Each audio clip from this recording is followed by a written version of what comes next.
Kalau masih ada hal-hal seperti ini, mau diisi air apa saja tetap kotor. Nah, hati kita itu gambar dari gelas kehidupan kita. Mari kita lihat bukti kenapa Raja Daud bisa jatuh dalam dosa. Ya, kita buka 2 Samuel pasal 11. Mengapa Raja Daud, orang yang diurapi, bisa jatuh dalam dosa? 2 Samuel pasal 11 kita melihat, lalu kita hubungkan dengan Markus 7 tadi. Sehingga kalau kita bersalah, kita tidak boleh salahkan orang lain. Itu gara-gara kamu itu. Enggak bisa. Itu semua gara-gara kita sendiri. Karena dalam hati kita masih ada yang kotor. Sudah 2 Samuel pasal 11. Pada pergantian tahun, pada waktu raja-raja biasanya maju berperang, maka Daud menyuruh Yoab beserta orang-orangnya dan seluruh orang Israel. Lihat, harusnya Daud ikut maju perang, tapi dia menyuruh panglima perangnya. Mereka memusnahkan Bani Amon dan mengepung kota Rabah. Sedang Daudnya bagaimana? Tinggal sendiri di Yerusalem. Santai. Ingat ya, orang yang banyak santai gampang sekali berbuat dosa. Karena menganggur. Ya, 2 Samuel 11. Karena menganggur, tidak ada kerjaan apa-apa. Ayat 2 lihat. Sekali peristiwa pada waktu petang, ya kira-kira jam 5 sore. Ya, sore-sore ketika Daud bangun dari tempat pembaringannya. Santai, yang lain perang, dia santai.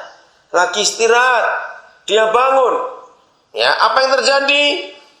Lalu berjalan-jalan di atas soto istana, ya, di tempat yang terbuka, di lantai atas.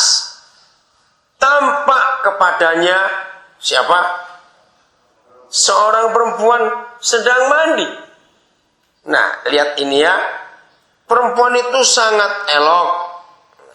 Pertanyaannya, jadi Daud berdosa gara-gara yang mandi atau gara-gara siapa?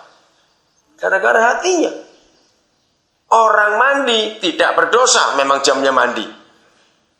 Betul? Tidak berdosa. Jadi yang salah yang lihat itu. Ya maaf, ini cara saya belajar Alkitab. Kalau dalam hidup Daud tidak ada salah satu dari yang 13 tadi, yaitu ada apa? Ada perzinahan. Kalau dalam hati Daud, di dalam pikirannya tidak ada perzinahan, maaf ya, walaupun lihat 100 perempuan mandi telanjang semua, kalau dalam hatinya tidak ada perzinahan, Daud tertarik tidak? Tidak. Anggap aja sapi-sapi pada mandi. Apa bedanya? Ngerti ilustrasi itu? Karena dari dalamnya, walaupun gak ada orang sedang mandi, gak ngelihat orang telanjang, walaupun tidak, kalau di dalam hati orang itu ada perzinahan, bisa gak muncul yang jahat di pikirannya? Bisa. Maka itu bukan karena yang dari luar yang menajiskan, tapi yang dari dalam. Jadi kita tidak bisa menuduh orang lain kalau kita buat ini, buat itu. Itu semua karena dari dalam hati kita sendiri. Jadi betul, tadi kalau Amsal 4 ayat 23 berkata, peliharalah, jagalah hatimu dengan segala kewaspadaan. Karena dari dalamnya muncul hal-hal jahat itu tadi. Dari dalam hidup kita. Hari ini, biarlah kita sungguh-sungguh merenungkan firman ini. Semua terjadi dari dalam. Nah, kita pernah belajar beberapa waktu yang lalu, dosa itu tidak datang dengan tiba-tiba. Ingat ya, dosa tidak datang dengan tiba-tiba. Dosa itu datang bertahap. Ya, jelas ini. Dosa itu datangnya bertahap, tidak tiba-tiba. Tidak ada orang tiba-tiba berzina, tiba-tiba membunuh. Tidak, tiba-tiba mencuri. Selalu ada proses, ada tahap-tahapannya. Nah, kita lihat kisah Daud ini. Sudah, Tahap pertamanya apa tadi? Daud santai, nganggur, ingat itu. Ya. Orang sibuk akan sangat kurang berbuat dosa karena dia sibuk. Betul tidak? Nah, saudara, di dalam tempat ini banyak waktu yang kosong. Hati-hati. Dosa tidak harus dibuat, tapi dosa bisa ada di pikiran kita. Nah, waktu santai, ini yang pertama. Terus yang kedua, Daud ngapain? Tahap keduanya apa? Apa? Iya, menyuruh orang perang. Aku nggak mau, suruh orang. Maka itu hati-hati kalau ada tugas kerja yang jatah saudara, jangan suruh orang lain kerja. Biasanya di situ dosa itu masuk. Ayo yang suka perintah-perintah orang di sini, bertobat nih. Kalau bagiannya dia kerja, dia harus kerja. Kira-kira ada yang suka perintah-perintah di sini? Banyak, banyak yang bertobat itu kalau banyak. Jangan, kalau tugas kita, ayo kita kerjakan. Lalu tahap berikutnya apa? Dia bangun dari tidur, ngelihat orang mandi. Nah, sampai di situ, walaupun dia ngelihat orang mandi, Daud sudah berdosa atau belum? Belum, karena dia belum berbuat. Nah, seandainya tahap itu dia stop, begitu lihat dia nggak mau lihat, dia sibuk mungkin ngurus istananya atau apa, dia jatuh dalam dosa tidak kalau dia mengalihkan perhatian itu? Tidak. Nah, jadi ada tahapan-tahapannya untuk kita berbuat dosa.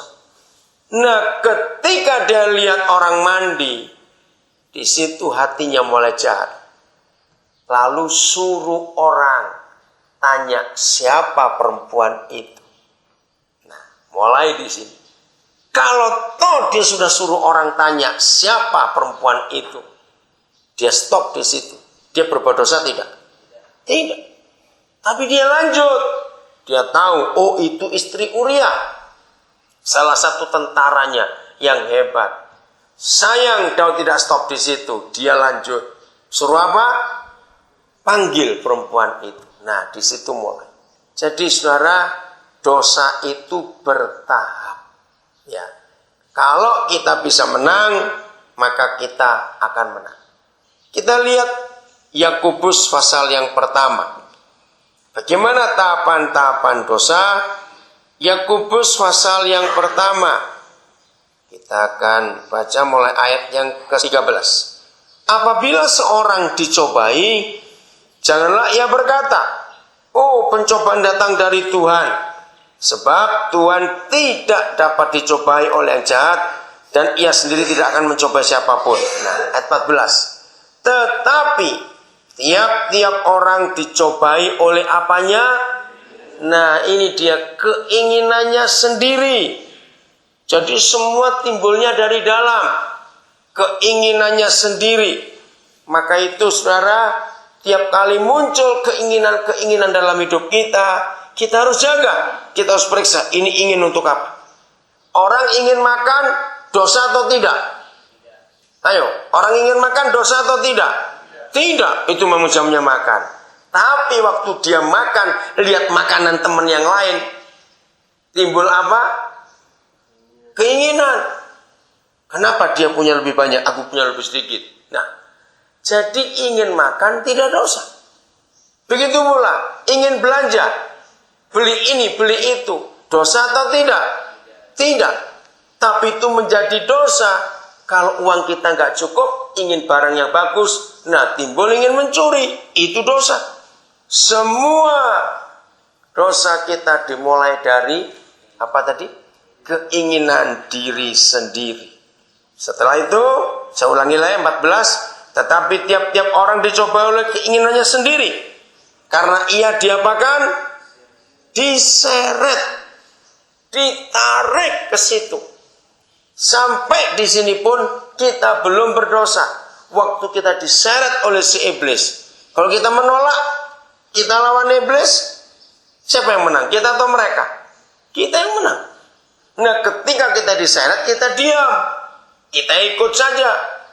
Daud diseret pelan-pelan oleh si iblis. Daud tidak rasa. Karena dapat ilustrasi, ada katak bodoh. Ya, dia berenang,